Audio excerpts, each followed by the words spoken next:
নমস্কার, আপনারা দেখছেন জেলা বার্তা। আপনাদের সঙ্গে আমি শান্তিপ্রিয়া। মেগা রক্তদান শিবির নানুর বিধানসভায় নানুর পাপুরি গ্রামে।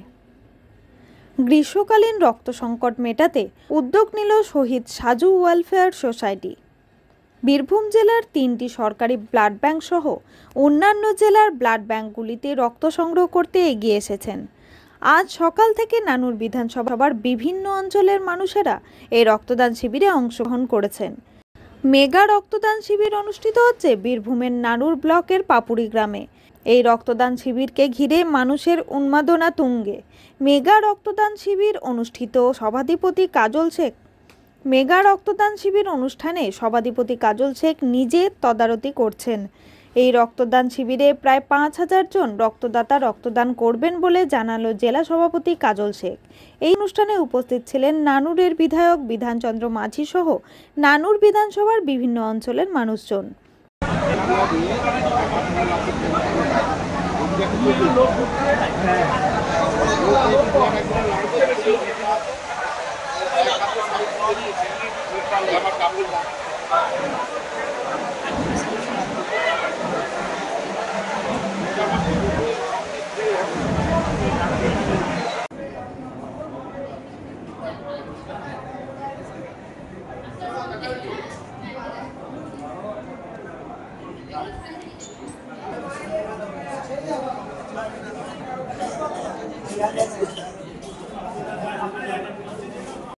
প্রত্যেকটি অঞ্চল থেকে আমার যারা সহযোদ্ধা সহকর্মী এসেছে, আমার মায়েরা বোনেরা সব স্বতঃস্ফূর্ত হবে এখানে এসে বিধানসভার প্রত্যেকটি গ্রাম পঞ্চায়েত থেকে আমার সহযোদ্ধা সহকর্মী এসেছে।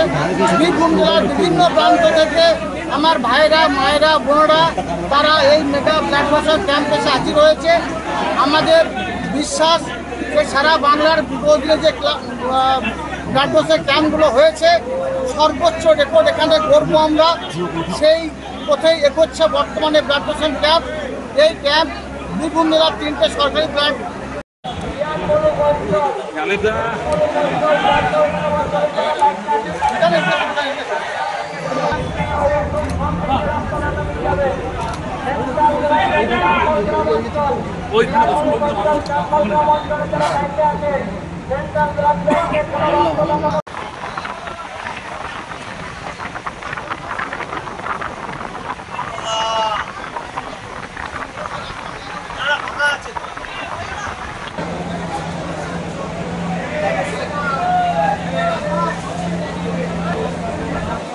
কাজী আমিরুল ইসলামের রিপোর্ট, ভয় টিভি, নানুর। নিয়ে নিচ্ছে একটি ছোট্ট বিরতি। ফিরে আসছি বিরতির পর। সঙ্গে থাকুন ভয়ের সঙ্গে নির্ভয়ে। সিউড়িতে অত্যাধুনিক চিকিৎসা পরিষেবা নিয়ে এলো সৃজন পলিক্লিনিক। ওষুধের দোকান সহ অত্যাধুনিক মানের প্যাথোল্যাব, কম্পিউটার তথা অত্যাধুনিক মেশিনে রক্ত, মল, মূত্র ও থাইরয়েড পরীক্ষার সঙ্গে এখানে রয়েছে বিশিষ্ট চিকিৎসকদের বসার চেম্বার। রোগীদের স্বাচ্ছন্দ্যের কথা ভেবে সম্পূর্ণরূপে এসি নিয়ন্ত্রিত সৃজন পলিক্লিনিকে রয়েছে বসার সুবন্দোবস্ত, বিশুদ্ধ পানীয় জল ও টয়লেটের ব্যবস্থা। এখানে বসছেন সিউড়ি সদর হাসপাতালের বিশেষজ্ঞ চিকিৎসক সহ অন্যান্য শহর ও হাসপাতালের বিশিষ্ট চিকিৎসকরা। সৃজন পলিক্লিনিক ও প্যাথোল্যাব, সিউড়ি, বীরভূম।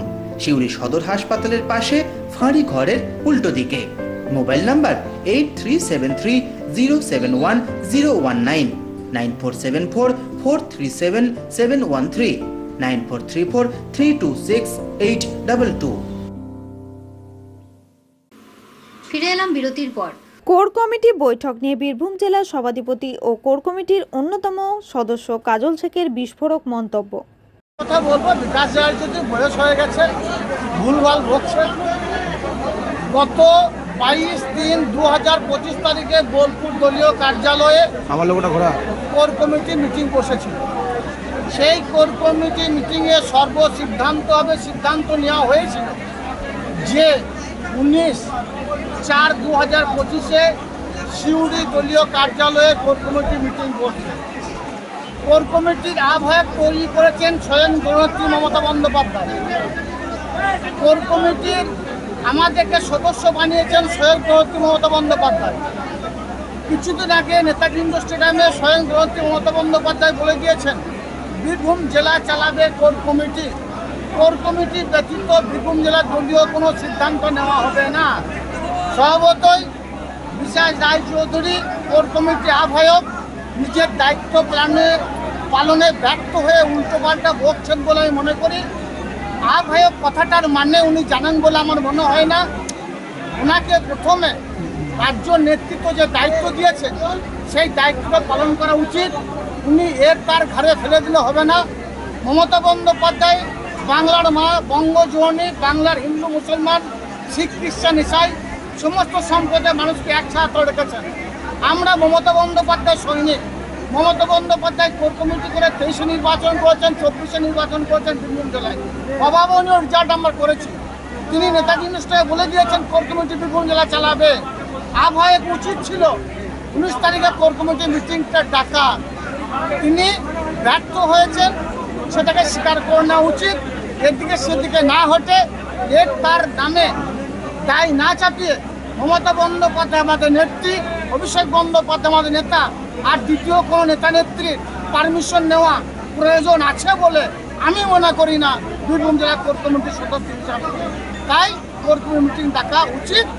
বীরভূম জেলার যে 3টে সাব ডিভিশন অনুযায়ী কোর কমিটি মিটিং ঘুরে ঘুরে হবে, সেইভাবে কোর কমিটি মিটিং হবে এবং বীরভূম জেলায় দলীয় যেসব কার্যক্রমগুলো হবে কোর কমিটি মিটিং ব্যতীত না হওয়া উচিত বলে আমি মনে করি। কাজী আমিরুল ইসলামের রিপোর্ট, ভয় টিভি, বীরভূম।